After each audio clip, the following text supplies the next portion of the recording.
చల నిర్ణయం తీసుకుంది. కేసీఆర్ తనయ ఎమ్మెల్సీ కవితను పార్టీ నుంచి సస్పెండ్ చేశారు. కవిత సస్పెన్షన్ పై బీఆర్ఎస్ అధికారిక ప్రకటన కూడా విడుదల చేసింది. కవిత ఇటీవల కాలంలో ప్రవర్తిస్తున్న తీరుతెన్నులు, కొనసాగిస్తున్న పార్టీ వ్యతిరేక కార్యకలాపాలు బీఆర్ఎస్ కు నష్టం కలిగించే రీతిలో ఉన్నందున పార్టీ అధిష్టానం ఈ విషయాన్ని తీవ్రంగా పరిగణిస్తున్నట్లుగా ఆ ప్రకటనలో పేర్కొన్నారు. పార్టీ అధ్యక్షులు కేసీఆర్ కవితను పార్టీ నుంచి సస్పెండ్ చేస్తూ నిర్ణయం తీసుకున్నారు.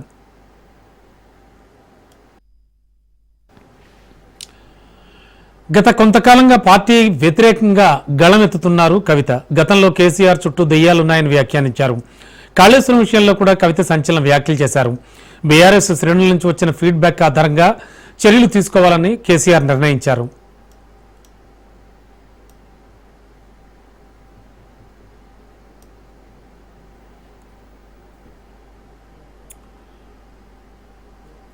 అగ్రనేతలైన కూతురైన గీత దాటితే వేటు తప్పదంటున్నారు. అందరికీ ఓ స్ట్రాంగ్ మెసేజ్ అందించారు కేసీఆర్.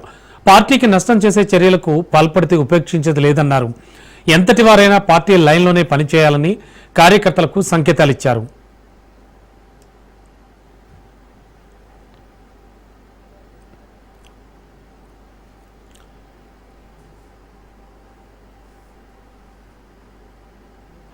పాతికేళ్ల ప్రస్థానంలో కారు పార్టీ అనేక ఒడిదుడుకులను చూసింది. ఎన్నో పరిణామాలు ఎదుర్కొంది.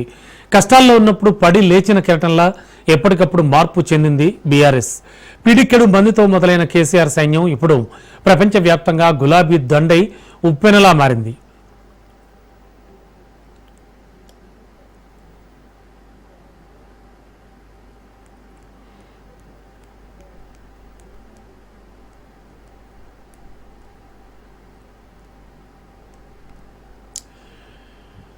ఎమ్మెల్సీ కవిత రాజకీయంగా సంచలన నిర్ణయం దిశగా అడుగులు వేస్తున్నారు. బీఆర్ఎస్ నుంచి కవితపై సస్పెన్షన్ వేటు వేశారు. పార్టీ లైన్ దాటారని కవితపైన వేటు వేస్తూ కేసీఆర్ నిర్ణయం తీసుకున్నారు. కొంతకాలంగా పార్టీపైన కవిత చేస్తున్న వ్యాఖ్యలు సంచలనంగా మారాయి. దీంతో కొంతకాలంగా కవితపై చర్యల విషయంలో కేసీఆర్ పార్టీ ముఖ్య నేతలతో చర్చిస్తూ వచ్చారు. బీఆర్ఎస్ నుంచి సస్పెండ్ అయిన కవిత తదుపరి అడుగులపైన ఆసక్తి నెలకొంది. కవిత లేఖతో ఒక్కసారిగా బీఆర్ఎస్ లో కలకలం మొదలైంది. ఎమ్మెల్సీ కవిత కొత్త పార్టీ కోసం ఇప్పటికే పేర్లపైన చర్చిస్తున్నట్లుగా సమాచారం.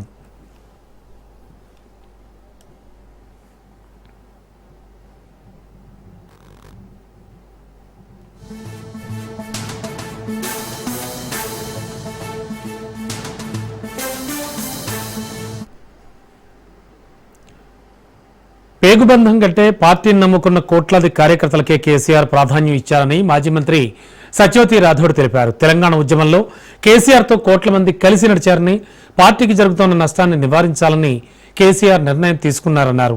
బీఆర్ఎస్ మహిళా నేతలు కార్యకర్తల ఆత్మస్థైర్యం దెబ్బ తినకూడదని ఇలాంటి నిర్ణయం తీసుకున్నారని తెలిపారు. కన్నబిడ్డల కంటే పార్టీ ఎక్కువని ఈ నిర్ణయంతో కేసీఆర్ చాటి చెప్పారన్నారు. మా నాయకులు కేసీఆర్ గారు ఏదైతే నిర్ణయం తీసుకున్నారో దాన్ని మేమందరం కూడా స్వాగతిస్తా ఉన్నాం, సమర్థిస్తా ఉన్నాం. కొద్ది రోజులుగా కవిత గారు చేసే అనేక విమర్శలు కావచ్చు, మాట్లాడుతున్న తీరు బీఆర్ఎస్ పార్టీకి ఒక నష్టాన్ని, కార్యకర్తల మనోభావాల్ని దెబ్బతీసే విధంగా ఉండే. అందుకని ఈరోజు బీఆర్ఎస్ పార్టీలో కీలకంగా ఉన్న కవిత గారిని ఎమ్మెల్సీగా ఉన్నారు, వారిని సస్పెండ్ చేస్తూ మరి పార్టీ నష్టాన్ని నివారించాలి, కార్యకర్తలకు ఒక మనోధైర్యాన్ని ఇవ్వాలనే ఆలోచనతోని వారిని సస్పెండ్ చేయడం జరిగింది. బీఆర్ఎస్ పార్టీ కార్యకర్తలు, నాయకులు, అలాగే తెలంగాణ ప్రజానికం, కేసీఆర్ గారిని అభిమానించే ప్రజానికం, బీఆర్ఎస్ పార్టీని అభిమానించే ప్రజల పక్షాన మేమందరం కూడా దీన్ని స్వాగతిస్తా ఉన్నాం.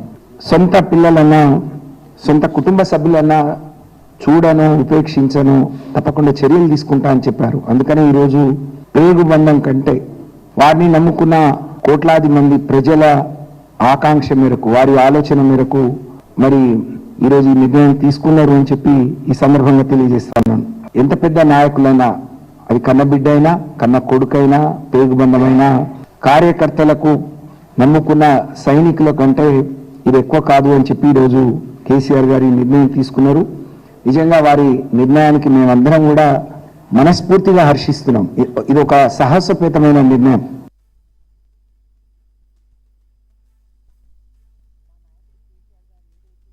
కవిత గారి మీద ఇవాళ వారు నిర్ణయం తీసుకున్నారో అందరం కూడా దాన్ని మనస్ఫూర్తిగా ఆహ్వానిస్తున్నాం, హర్షిస్తా ఉన్నాం. కవితక్క నేను ఏదైతే ఆ ప్రెస్ మీట్ పెట్టి డైరెక్ట్ గా హరీష్ రావు గారిని మరి సంతోష్ గారిని అన్న మాట నిజంగా చాలా బాధ వేస్తుంది. దాంతో పాటు పార్టీ ఉంటే ఏంది పోతే ఏంటి అనే ఒక మాట ఏదైతే అన్నారో అందుగా చాలా బాధ వేసింది, చాలా కలిసి వేసింది. ఎందుకంటే కేసీఆర్ గారిని నమ్ముకొని ప్రజలను నమ్ముకొని ఈ పార్టీలో ఎంతో మంది నాయకులు కార్యకర్తలు ఎంతో మంది బతుకుతా ఉన్నారు ఇప్పటికి కూడా. కానీ అవన్నీ ఏది లెక్క చేయకుండా మరి వారిని ఎవరు ప్రోద్బలం చేస్తా ఉన్నారు, ఎవరు మాట్లాడిస్తున్నారు, వారి వెనుక ఎవరి మీద కానీ ఈ విధంగా మాట్లాడిన విషయాన్ని సందర్భాన్ని కేసీఆర్ గారు దృష్టిలో పెట్టుకొని వారు ఒకటే ఎప్పుడు మీటింగ్లలో మాట్లాడినా కూడా కేసీఆర్ గారు ఒకటే చెప్పేది, కుటుంబ సభ్యులైనా ఎంతటి వారైనా తప్పు చేస్తే పార్టీ వ్యతిరేకంగా ఉంటే ఉపేక్షించేది లేదు. ఏదైతే కేసీఆర్ గారు అన్నారో పేరు బంధం కంటే కూడా పార్టీ బంధం, ప్రజాబంధం, కార్యకర్తలున్న బిడ్డల బంధం గొప్పది అని చెప్పి సాక్షాత్ ఇవాళ ఏదైతే వారు నిర్ణయం తీసుకున్నారో అదే సాక్ష్యంగా అంటే ఏదైతే కవిత గారి మీద తీసుకున్న నిర్ణయాన్ని మనస్ఫూర్తిగా ఆహ్వానిస్తాను. ఖచ్చితంగా కేసీఆర్ గారి నాయకత్వంలో రానులో ఇంకా పటిష్టంగా అందరం ఈ మహిళా లోకంలో పూర్తి స్థాయి పనిచేస్తుందని తెలియపరుస్తూ మరొకసారి మా నాయకుడిని యొక్క ఏదైతే నిర్ణయం తీసుకుందో దాన్ని అందరం కూడా మనస్ఫూర్తిగా ఆహ్వానిస్తా ఉన్నాం. కాళేశ్వరం కేసు విచారణకు సీబీఐకి లైన్ క్లియర్ అయింది. కాళేశ్వరంపై సీబీఐ దర్యాప్తు కోరుతూ జీవో విడుదలైంది. కాళేశ్వరం అవకతవకలపై సీబీఐ చేసే విచారణకు పూర్తిగా సహకరిస్తామని ప్రభుత్వం ప్రకటించింది. తెలంగాణలో సీబీఐకి ఎంట్రీ లేకుండా 2022లో ఇచ్చిన ఉత్తర్వులకు మినహాయింపు ఇస్తున్నట్లు జీవోలో వివరణ ఇచ్చారు.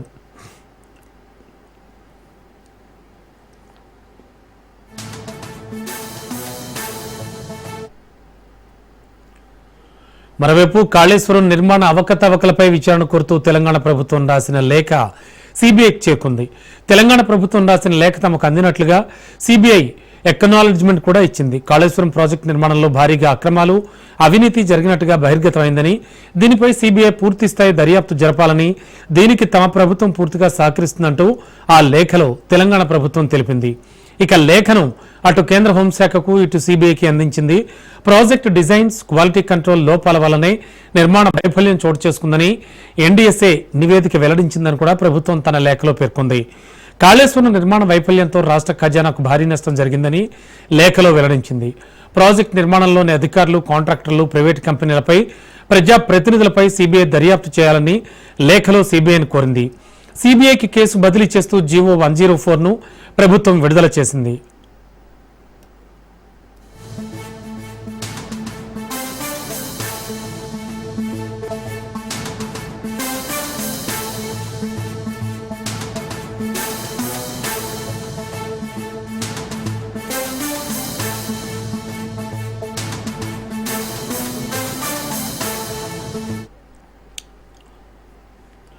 కేసీఆర్, హరీష్ రావులకు హైకోర్టులో స్వల్ప ఊరట లభించింది. ఘోష్ కమిషన్ నివేదిక ఆధారంగా చర్యలు తీసుకోవద్దని ప్రభుత్వాన్ని తెలంగాణ హైకోర్టు ఆదేశించింది. అక్టోబర్ 7 వరకు కూడా ఎలాంటి చర్యలు తీసుకోవద్దంటూ హైకోర్టు ఆదేశాలు జారీ చేసింది. వెకేషన్ తర్వాత వాదనలు వింటామన్న కోర్టు తదుపరి విచారణ అక్టోబర్ 7కు వాయిదా వేసింది. కాళేశ్వరంపై సీబీఐ విచారణ ఆపాలని, ఘోష్ రిపోర్టు ఆధారంగా చర్యలు తీసుకోకుండా ఆదేశాలు ఇవ్వాలని కేసీఆర్, హరీష్ రావు పిటిషన్ దాఖలు చేశారు. కేసును సీబీఐకి ఇవ్వాలన్న ప్రభుత్వ నిర్ణయంపై కూడా స్టే కోసం కేసీఆర్, హరీష్ రావు విజ్ఞప్తి చేశారు. కేసీఆర్, హరీష్ రావు పిటిషన్లపై హైకోర్టులో వాదనలు జరిగాయి. ఘోష్ కమిషన్ నివేదికపై అసెంబ్లీలో చర్చ జరిగిందని ఏజీ తెలిపారు. కాళేశ్వరం కేసును సీబీఐకి ఇస్తున్నట్లుగా చెప్పారు. సీబీఐ దర్యాప్తునకు కమిషన్తో సంబంధం లేదని ఏజీ తెలిపారు. ఈ వాదనలు విన్న హైకోర్టు ఘోష్ కమిషన్ నివేదికపై తదుపరి విచారణ వరకు తదుపరి చర్యలేం తీసుకోవద్దని ఆదేశించింది.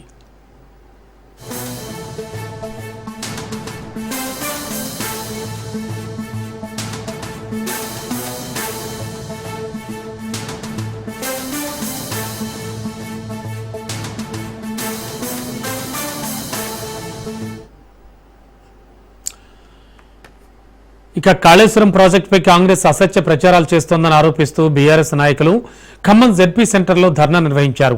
సీఎం రేవంత్ డౌన్ డౌన్ అంటూ నినాదాలు చేస్తూ రోడ్డుపై బీఆర్ఎస్ నేతలంతా బైఠాయించి నిరసన వ్యక్తం చేశారు. బీఆర్ఎస్ నాయకుల నిరసనతో ట్రాఫిక్ స్తంభించింది. ధర్నా చేస్తున్న బీఆర్ఎస్ నాయకుల్ని పోలీసులు అరెస్ట్ చేసి పోలీస్ స్టేషన్కు తరలించారు. మొదటి నుంచి కాళేశ్వరంపై విషయం చెబుతున్న కాంగ్రెస్ పార్టీ ప్రాజెక్టు నీళ్లు పొలాలకు పారడంతో ఓర్వలేక కేసీఆర్పై పగ తీర్చుకునే ప్రయత్నం చేస్తోందని గులాబీ నేతలు ఆరోపించారు.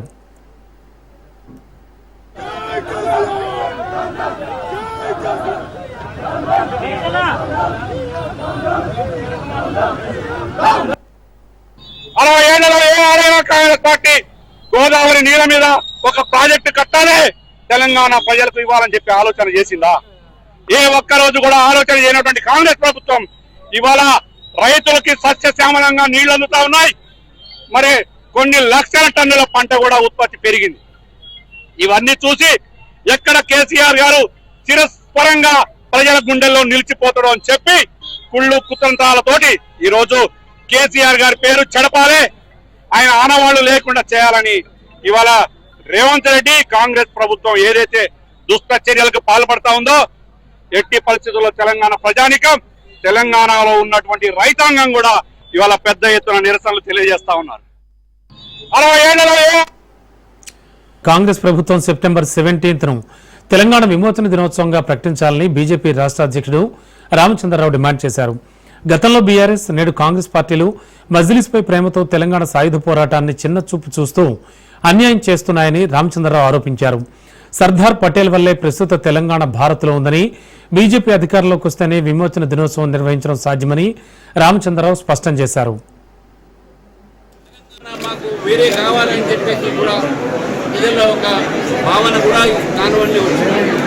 మరి తెలంగాణ వచ్చిన తర్వాత ఇది బీఆర్ఎస్ పార్టీ, కాంగ్రెస్ పార్టీ, ఈ రెండు పార్టీలు కూడా తెలంగాణ ఆత్మ గౌరవాన్ని వాళ్ళు ఈరోజు వారు పట్టించుకోలేదు, ఆత్మ గౌరవాన్ని గమనిస్తూ ఉన్నారు. గత 25 సంవత్సరాలుగా భారతీయ జనతా పార్టీ ప్రభుత్వాన్ని విమోచన దినాన్ని 17 సెప్టెంబర్ నాడు ఏ రోజైతే తెలంగాణ ప్రాంతం మొత్తం కూడా భారతదేశంలో ఒక భాగంగా అయిందో దీన్ని అధికారికంగా జరపమంటే ఈ రాజకీయ పార్టీలు వాళ్ళ కార్యాలయాలు మాత్రం జరుపుకుంటున్నాయి కానీ ప్రభుత్వాలు మాత్రం దాన్ని అధికారికంగా జరపట్లేదు. ఈ రోజు కూడా మేము డిమాండ్ చేస్తూ ఉన్నాం, తెలంగాణ ప్రభుత్వం అధికారికంగా 17 సెప్టెంబర్ జరపాలి, భారతదేశ జెండాని అధికారికంగా ఎగిరేయాలి. వీళ్ళు చేయట్లేదు కాబట్టి కేంద్రంలో ఉన్నటువంటి బీజేపీ ప్రభుత్వం రేపు మళ్ళీ రాజ్నాథ్ సింగ్ గారు వచ్చి 17 సెప్టెంబర్ నాడు హైదరాబాద్లో భారతదేశ జెండా ఎగిరేసి తెలంగాణ విమోచన దినాన్ని కేంద్ర ప్రభుత్వం అధికారికంగా ఇక్కడ జరుపుకుంటుంది. గతంలో కూడా మేము జరుపుకున్న అమిత్ షా గారు కూడా వచ్చారు.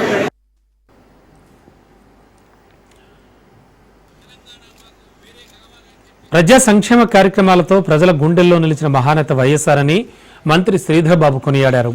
ఆరోగ్యశ్రీ, ఫీజు రియంబర్స్మెంట్, ఉచిత విద్యుత్, రుణమాఫీ వంటి కార్యక్రమాలతో సుపరిపాలన అందించిన వైఎస్ఆర్ చిరస్మరణీయుడని శ్రీధర్ బాబు అన్నారు. రాజశేఖర రెడ్డి వర్ధంతి సందర్భంగా వైఎస్ఆర్ మెమోరియల్ అవార్డు కార్యక్రమం నిర్వహించారు. ఈ కార్యక్రమానికి CM Revanth Reddy, deputy CM మంత్రి శ్రీధర్ బాబు పాల్గొన్నారు. ఆనాడు రూపాయి కిలో బియ్యం ఇస్తే ఈనాడు ఉచితమే కాదు సన్న బియ్యాన్ని ప్రతి పేదవాడు తినాలి అని 3,10,00,000 మందికి తెలంగాణ రాష్ట్ర ప్రభుత్వం సన్న బియ్యం దేశంలోనే మొట్టమొదటిసారి ఈరోజు 3,10,00,000 మంది పేదలకు సన్న బియ్యం ఉచితంగా తెలంగాణ రాష్ట్ర ప్రభుత్వం పంచుతున్నది అని అంటే ఆ స్ఫూర్తిలో వైఎస్ఆర్ ఆలోచన వారి యొక్క విధానం కొనసాగుతున్నదని చెప్పి నేను ఈ వేదిక మీద నుంచి చెప్పదలుచుకున్నాను. చాలామంది హామీలు ఇచ్చిండ్రు రైతు రుణమాఫీ గురించి. అమలులో ఏం జరిగిందో నేను చెప్పాల్సిన అవసరం లేదు. ఒకనాడు ఒరేసుకుంటే ఉరి వేసుకున్నట్లనే అని ఆనాటి ముఖ్యమంత్రి అంటే మా ప్రభుత్వం ఏర్పడ్డ తర్వాత వరి వేసుకోండి చివరి గింజ వరకు కొంటాము అని భరోసా ఇవ్వడమే కాదు ఆ వరికి కనీస మద్దతు ధరతో పాటు 500 రూపాయల బోనస్ ఇచ్చిన ప్రభుత్వం మాది. అందుకే ఈనాడు తెలంగాణ రాష్ట్రంలో 2024-25 సంవత్సరంలో 2,85,00,000 మెట్రిక్ టన్నుల వరి ధాన్యాన్ని ఉత్పత్తి చేసి భారతదేశంలోనే తెలంగాణ రాష్ట్రం మొదటి స్థానంలో నిలబడ్డది. ఒకనాడు ఆంధ్రప్రదేశ్, ఈస్ట్ వెస్ట్ గోదావరి జిల్లాలు వరి అత్యధికంగా పండిస్తారని చర్చ ఉండేది. కానీ ఈనాడు నిజామాబాద్, కరీంనగర్ జిల్లాలు దేశంలోనే అత్యధిక వరి పండించే జిల్లాలుగా ప్రతి గింజను మా ప్రభుత్వం కొన్నది. 500 రూపాయల బోనస్ కూడా ఇచ్చింది అని చెప్పి నేను ఈ సందర్భంగా గర్వంగా నేను చెప్పదలుచుకున్నా. రైతుకు ధైర్యాన్ని ఇచ్చిన మహనీయులు డాక్టర్ వైఎస్ రాజశేఖర రెడ్డి గారు. 7 గంటలు విద్యుత్ సరఫరా ఉచితంగా ఇవ్వటం కష్టం, రైతు సోదరులకు కొద్ది రోజుల తర్వాత ఆలోచన చేస్తామని ప్రభుత్వ అధికారులందరూ కూడా ఈ ఉచిత విద్యుత్కు సంబంధించి వీలు కాదు, ఆనాడు ఇప్పుడున్నట్టు ప్రభుత్వ ఖజానాకు సంబంధించి అనేక ఇబ్బందులు ప్రభుత్వం రాగానే ఈరోజు ఆర్థిక వ్యవస్థ గాడిలో పెట్టే ప్రయత్నంలో చేస్తా ఉన్న సందర్భం ఆనాడు కూడా మరి రాజశేఖర రెడ్డి గారు మరి కొత్త సంక్షేమ కార్యక్రమాల అభివృద్ధి చేపట్టాలన్నా అధికారులు వాస్తవిక విషయాలు చెప్పినప్పుడు పూర్తి స్థాయిలో విషయ సేకరణ చేసి రైతు సోదరులకు ఇచ్చిన మాటపై మనం నిలబడాలి ఖచ్చితంగా అని చెప్పి వారి మొట్టమొదటి జీవో సంతకం చేసింది రైతు సోదరులకు సంబంధించి ఉచిత విద్యుత్తు.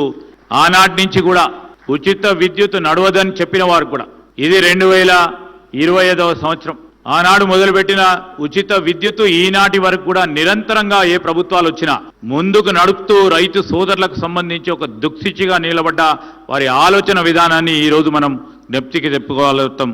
తప్పకుండా మా బాధ్యత అని చెప్తా ఉన్నాం.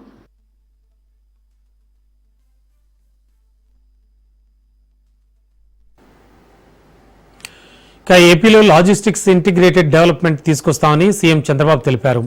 భవిష్యత్తులో రోడ్లు, రైలు, సముద్రం, ఎయిర్ లాజిస్టిక్స్ పెరుగుతాయన్నారు. రోడ్ల అనుసంధానం జరిగినట్లు నదుల్ని కూడా కలపాలని నిర్ణయించినట్లు చెప్పారు. ఇళ్లపైనే విద్యుత్ ఉత్పత్తి చేసుకుంటున్నామని చెప్పుకొచ్చారు. విశాఖ నోవాటెల్ ఏర్పాటు చేసిన ఈస్ట్ కోస్ట్ మ్యారిటైమ్ లాజిస్టిక్స్ సమ్మిట్లో పాల్గొన్నారు. స్వర్ణాంధ్ర 2047 లక్ష్యాల్లో భాగంగా ఏపీని గ్లోబల్ లాజిస్టిక్స్ హబ్గా తీర్చిదిద్దే అంశంపై చంద్రబాబు పారిశ్రామిక ప్రతినిధులతో చర్చించారు.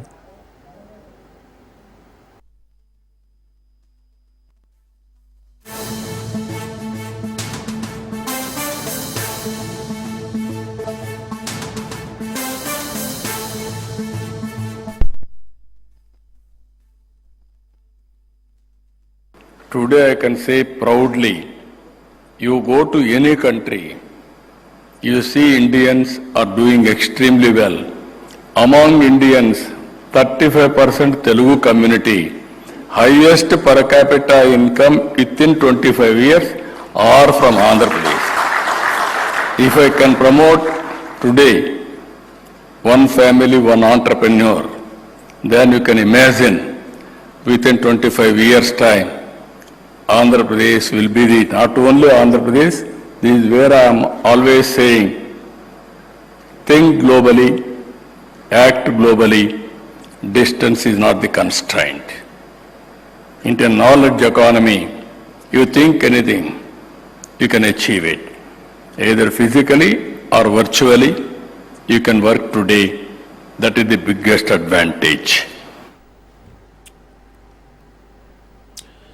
ఏపీ ఐటీ శాఖ మంత్రి నారా లోకేష్ అధ్యాపకుడిగా మారిపోయారు. కాసేపు డిగ్రీ విద్యార్థులకు పాఠాలు చెప్పిన ఆయన తర్వాత వారి అభిలాషలేంటో అడిగి తెలుసుకున్నారు. ఇలాంటి అరుదైన సంఘటన కడప జిల్లా కమలాపురం నియోజకవర్గంలో ఇవాళ చోటు చేసుకుంది.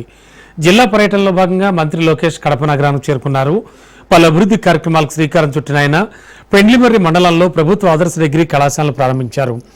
దారి పొడవునా లోకేష్ కు కరచాలనం కోసం వయసుతో సంబంధం లేకుండా జనం పెద్ద ఎత్తున ఎగబడ్డారు. వాళ్ళు ఇచ్చిన అర్జీలను స్వయంగా స్వీకరించారు. అనంతరం వేద మంత్రాల సాక్షిగా కళాశాల ప్రారంభించారు. ఈ సందర్భంగా తరగతి గదులను పరిశీలిస్తూ ఓ క్లాసులో విద్యార్థులకు కొంతసేపు పాఠాలు సైతం బోధించారు. అనంతరం చదువు పూర్తయ్యాక ఎవరెవరు ఏమవుతారంటూ ప్రశ్నించారు. మంచి చదువుతో ఉన్నత స్థాయికి వెళ్లాలని లోకేష్ విద్యార్థులకు ఉద్బోధించారు.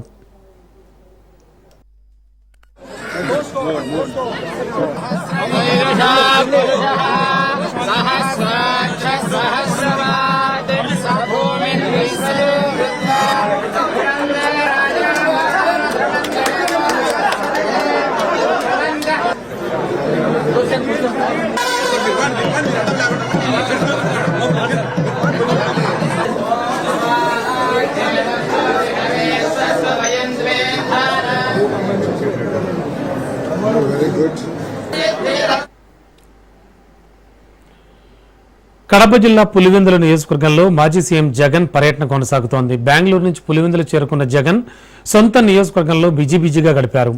ఇవాళ దివంగత CM doctor YS Rajasekhara Reddy వర్ధంతి కార్యక్రమంలో పాల్గొన్న అనంతరం పలు గ్రామాల్లో పర్యటించారు. లింగాల మండలంలోని అంబకపల్లి చెరువులో జలహారతి కార్యక్రమం కోసం వెళ్తుండగా దారిలోని నల్లపురెడ్డిపల్లి వద్ద స్థానికులు జగన్కు స్వాగతం పలికారు. జగన్కు పూలు చల్లుతూ నినాదాలు చేశారు. ఈ సందర్భంగా కొందరు మహిళలు ప్లకార్డులు ప్రదర్శిస్తూ చంద్రబాబుకు వ్యతిరేకంగా నినాదాలు చేశారు. మొన్న జరిగిన పులివెందుల జడ్పీటీసీ ఉప ఎన్నికల్లో ఓటర్లను బూతుల్లోకి రానివ్వకుండా జులుం ప్రదర్శించారని డాన్సులు చేశారు.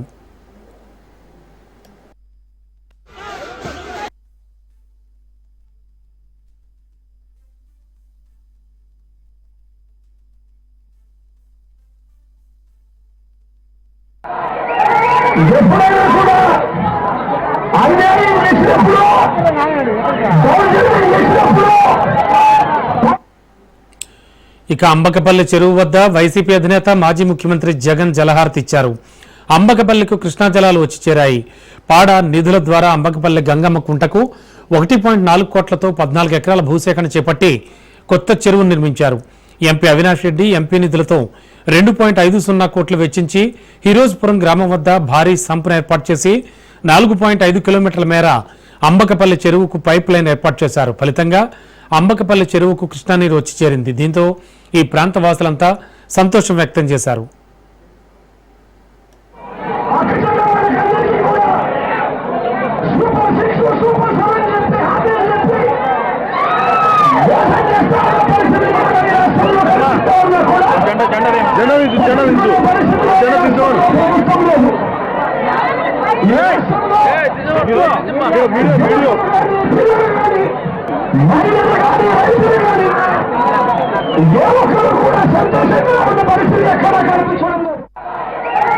ఎప్పుడైనా కూడా అన్యాయం చేసినప్పుడు దౌర్జన్యం చేసినప్పుడు వాళ్ళ దేవుడు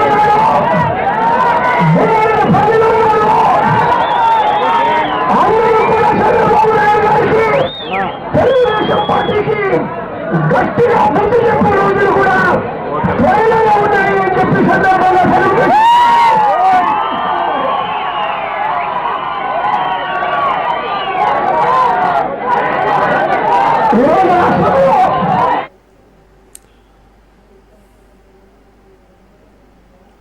కూటమి ప్రభుత్వం త్వరలోనే కూలిపోతుందని మాజీ మంత్రి పేర్ని నాని అన్నారు. మద్యం కుంభకోణం పేరిట మిథున్ రెడ్డిని జైల్లో పెట్టిన చంద్రబాబు నాయుడికి త్వరలో చుక్కలు చూడడం గ్యారంటీ అని పేర్ని హెచ్చరించారు. ప్రభుత్వం ఇచ్చిన హామీలు నెరవేర్చకుండా ప్రతిపక్ష నాయకులపై కేసులు పెట్టడమే పనిగా పెట్టుకుందని వైసీపీ నేతలు విమర్శించారు. పెద్దిరెడ్డి రామచంద్రారెడ్డిని డైరెక్ట్గా ఎదుర్కోలేక చంద్రబాబు నాయుడు చిల్లర రాజకీయాలు చేస్తున్నారని వైసీపీ ఆరోపించింది. రాజమండ్రి జైల్లో ఉన్న మిథున్ రెడ్డిని ములాఖత్లో కలిసిన పేర్ని నాని పెద్దిరెడ్డి ముఖ్యమంత్రి చంద్రబాబు నాయుడుపై నిప్పులు చెరిగారు.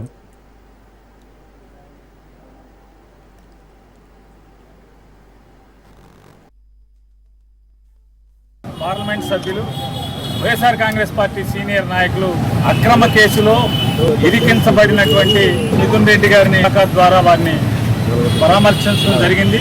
నారా చంద్రబాబు నాయుడు గారి యొక్క ప్రభుత్వం మిమ్మల్ని తీసుకొచ్చి ఇప్పటికి సుమారుగా ఒక 40 రోజుల 50 రోజుల మధ్యలో అయి ఉంటుంది కదా, మీరేం నేరం చేశారు, మిథున్కి ఈ నేరం గురించి ఏం తెలుసు అని ఎప్పుడన్నా కస్టడీకి పిలిచారా అని అడిగాం. ఇంతవరకు నారా చంద్రబాబు నాయుడు ప్రభుత్వం ఇది అక్రమ కేసు, తప్పుడు కేసు, వేధింపుల కేసు, కేవలం పెద్దిరెడ్డి రామచంద్రారెడ్డి గారి మీద మానసిక వేధింపుల కోసమే, మానసికంగా భౌతికంగా పెద్దిరెడ్డి గారిని ఏమీ చేయలేక మానసికంగా పెద్దిరెడ్డి రామచంద్రారెడ్డి గారిని వేధించడం కోసమే నారా చంద్రబాబు నాయుడు గారికి లేదా ఆయన ప్రభుత్వానికి ఆయనకి ఒకటే చెప్పదలుచుకున్నాం. 44, 45, జనసేన అధినేత డిప్యూటీ సీఎం పవన్ కళ్యాణ్కు ప్రధాని నరేంద్ర మోడీ పుట్టినరోజు శుభాకాంక్షలు తెలిపారు. లక్షల మంది ప్రజల హృదయాల్లో పవన్ చోటు సంపాదించుకున్నారని కొనియాడారు. ఏపీలో పరిపాలనపై అద్భుతంగా దృష్టి సారిస్తూ ఎన్డీఏను బలోపేతం చేస్తున్నారన్నారు. పవన్ ఆయురారోగ్యాలతో ఉండాలంటూ ప్రధాని ఆకాంక్షించారు.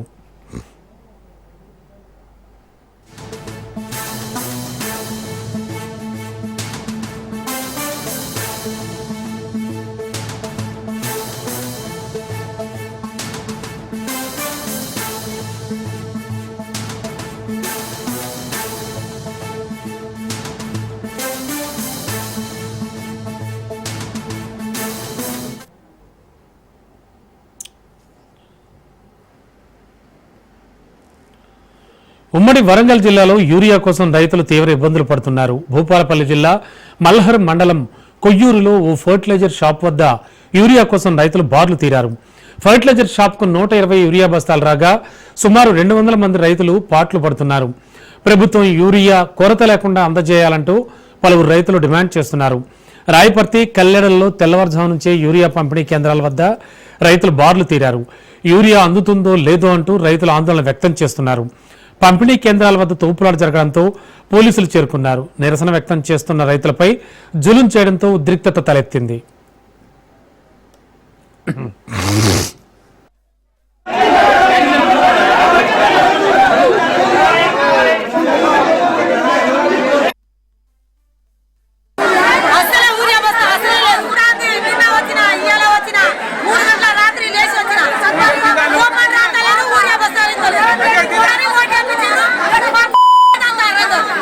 నలభై టన్నులు 880 బ్యాగులు మన పిఎస్ఎస్ రాయపట్టికి రావడం జరిగింది.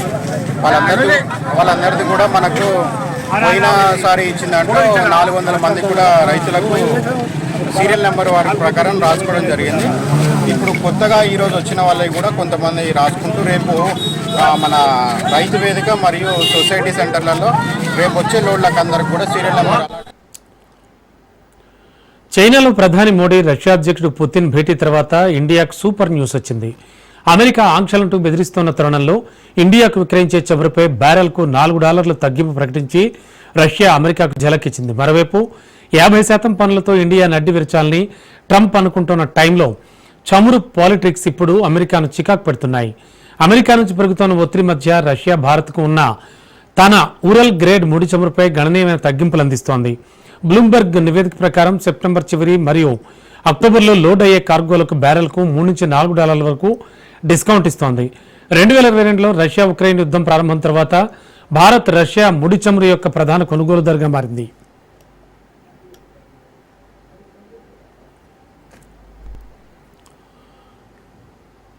ఇక ఇవి బులెటిన్ విశేషాలు చూస్తూనే ఉండండి రాజ్ న్యూస్.